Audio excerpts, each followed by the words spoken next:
Welcome to Feminine Sexual Healing.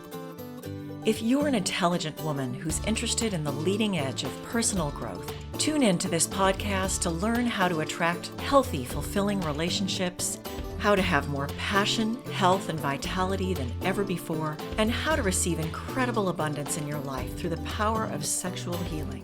I'm your host, Amrita Grace, and I'm the award-winning, best-selling author of Reclaiming Aphrodite, The Journey to Sexual Wholeness.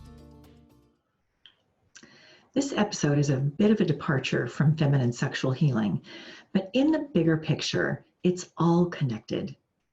Empathy and compassion are an important part of creating sacred space for healing, and that's what I'm all about. I'm really disgusted with Facebook right now because I've been learning about their business model, which is based on greed and manipulation.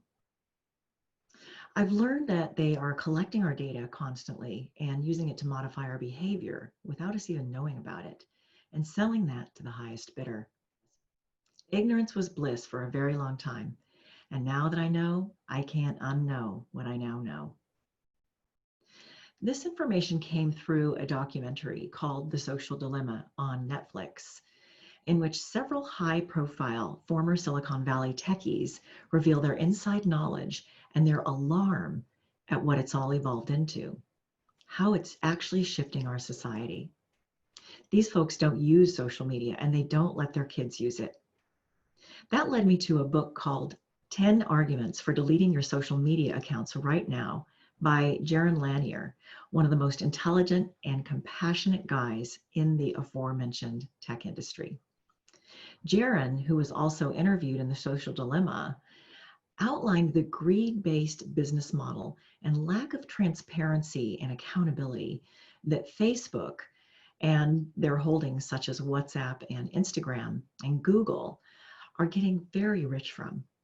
And what that amounts to is not only mining our data and invading our personal lives, but using that data to manipulate our emotions, often toward negative emotions, in order to influence us toward buying whatever their customers are selling. And often that is propaganda and lies. Because we are not the customers. We are the product. How can we change this? Jaron believes that the only way is to get off all social media until the social media platforms realize through their losses that they have to change their business model. And that's not going to happen nearly fast enough for me. As an entrepreneur, I am very connected on Facebook and have groups and pages that I curate. While I no longer run ads, I do want to stay connected to people who are drawn to my offerings. I'm concerned that leaving Facebook will disconnect me too much. I'm looking for another way, a way that doesn't rely on the grindingly slow wheels of progress of a huge, soulless money-making machine. As I sit with this and share these educational resources on Facebook, I can only imagine that the Facebook bots will minimize who sees my posts even more. After a period of griping about it and feeling angry, I'm coming to realize that what's been lost on social media is empathy, compassion, and the ability to accept that not everyone has the same opinions. What saddens me the most is the fact that the fakest news becomes the most sensationalized and viral and is so often perceived as truth by the masses, even though fake news is a pandemic right along with COVID. It's not as if empathy and compassion are completely absent, because they're not. I'm connected with many heartfelt and compassionate people who regularly bring these qualities to social media. And it's not as if I haven't curated my own newsfeed to be uplifting and positive. I have. It's just not enough. I can feel the negative energy moving behind all the nice posts in the background, and it doesn't feel good at all. One of my personal convictions is that the only way to change the world is to change ourselves, and I'm finding my way back to that truth. I'm asking myself the following questions. How can I show up with more empathy and compassion on social media? How can I curate a space that feels uplifting and positive to me and those who read my posts? How can I use my influence to make social media a better place? And as a classic shadow work question, in what ways am I greedy and manipulative? During this crazy year of 2020, so many people are at the end of their ropes. We have no way of knowing what someone is going through on the inside, regardless of what they post. Add in the separation and isolation of COVID and the fraught tension of the US election, tempers are frayed, nervous systems are overwhelmed. What we need more than ever is tenderness and care. I want to live in a world where people have empathy and compassion for each other. I want to live in a world where it's okay for others to have a different perspective from mine. I'm really not interested in a homogenized human race. But where do we draw the line when people become verbally abusive on social media?